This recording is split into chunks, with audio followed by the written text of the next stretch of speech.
शिवाजी पार्कचं वनिता समाज जिथे आहे तिथे 26, 27, 28ला आपण भव्य ग्राहक पेठ भरवलेली आहे. बेसिकली आता नवरात्री आहे, त्याच्यानंतर दसरा, दिवाळी हे सण येत आहेत. त्या सणांच्या निमित्ताने इथे आम्ही उद्योगिनी प्रतिष्ठानतर्फे आपण ही ग्राहक पेठ सातत्याने भरवत असतो. 36 वर्ष सातत्याने आपण ही ग्राहक पेठ भरवतो आणि फक्त महाराष्ट्र नाही तर महाराष्ट्र, गोवा, मॉरिशस, बँकॉक आणि दुबई या सर्व ठिकाणी आपल्या या उद्योगिनी जातात, आपला उद्योग करतात आणि उद्योग वाढवतात. इथे तुम्हाला अगदी दिवाळीसाठी लागणाऱ्या गोष्टी मिळतील, दसऱ्यासाठी लागणाऱ्या गोष्टी मिळतील आणि बेसिकली इथल्यामध्ये आणि बाकीच्यांमध्ये फरक काय तर इथे सगळ्या मॅन्युफॅक्चरर आहे. It is manufacturer to consumers meet. त्यामुळे बाहेरच्या पेक्षा इथे निम्म्या किमतीत तुम्हाला वस्तू मिळणार आहे. कारण इथल्या मध्यस्थ कोणी नाही, मधला माणूस नसल्यामुळे तुम्हाला खूप पैशाची पण बचत करता येईल, क्वालिटी प्रॉडक्ट मिळेल आणि रास्त किमतीमध्ये मिळाल्यामुळे मला वाटतं तुमच्या बजेटमध्ये एकाच्या ऐवजी 2 गोष्टी येणार आहेत. म्हणून तुम्ही अवश्य या. कपडे, दागिने, गिफ्टिंग, कारण आता दिवाळी आली आहे, दसरा आला आहे, गिफ्टिंगच्या दृष्टीने लागणार. नंतर आपल्या इथे अशा काही भगिनी आहेत ज्या स्वतः फूड प्रॉडक्टमध्ये आहेत. अगदी साऊथकडचे मसाले घेऊनही आपली उद्योगिनी आली. केशर आहे, तिच्याकडे वेगवेगळ्या प्रकारचे खडा मसाला म्हणतात तो सुद्धा आहे आणि त्याच्या पावडरी सुद्धा आहेत. दुसरी एक उद्योगिनी पुण्याहून आली आहे, तिच्याकडे वेगवेगळ्या प्रकारच्या मिलेट्सच्या गोष्टी.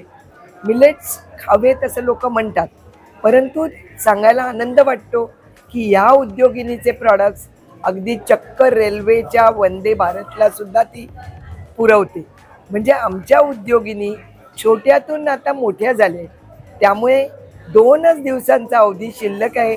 सकाळी 11 ते रात्री 9 पर्यंत वनिता समाज दादर इथे 27 आणि 28 सप्टेंबर रोजी ही ग्राहक पेठ भरवण्यात आली आहे, जिथे अगदी गोवा, नाशिक, मुंबई, पुणे, डोंबिवली, ठाणे इथून सगळीकडे लोक आलेली आहेत. लोक म्हणजे उद्योगिनी आलेली आहेत. तरी आपण याचा अवश्य लाभ घ्या असं मला वाटतं. आपल्या खरोखर सगळेजण आपली वाट बघत आहे. धन्यवाद. जय हिंद, जय महाराष्ट्र. मॅडम, आता या तुम्ही संपूर्ण याच्यामध्ये सगळं सांगितलं, कशा पद्धतीने होतं सगळं सांगितलं.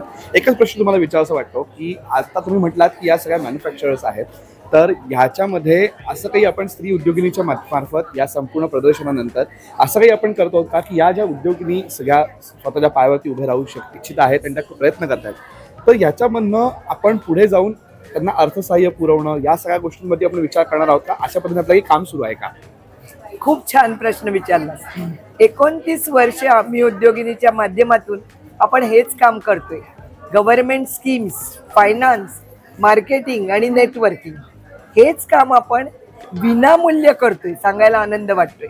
अगदी मुद्रा योजना सुद्धा आपण मुद्रा योजना मिळण्यासाठी काय करता येईल, किंवा कालच तुम्ही अमृत योजना बघितली, त्या अमृत योजनेचा सुद्धा लाभ आम्ही घेणार आहोत. कारण जोशी काकांची माझं बोलणं झालंय.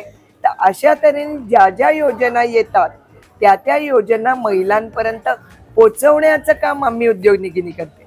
आणि नुसतं पोचवत नाहीत तर इथल्या उद्योगिनी अगदी मॉरिशसमध्ये 2 दिवसासाठी आम्ही प्रदर्शन भरवतो.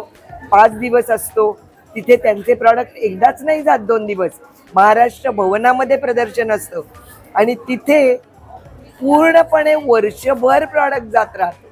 आता त्याच्यासाठी पुन्हा अर्थसहाय्य लागतंच.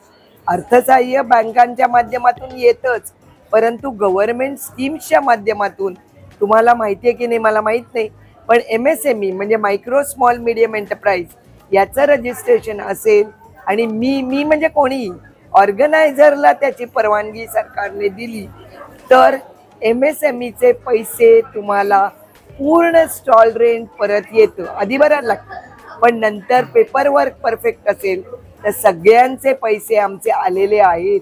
हे उदाहरण मी देते. आम्ही फक्त महाराष्ट्रात नाही, गोव्यातही MSME केलेलं आहे आणि आम्ही दुबईतही MSMEच्या माध्यमातून पैसे मिळवलेले. मी म्हणजे मी माझ्यासाठी नाही, लोकांसाठी.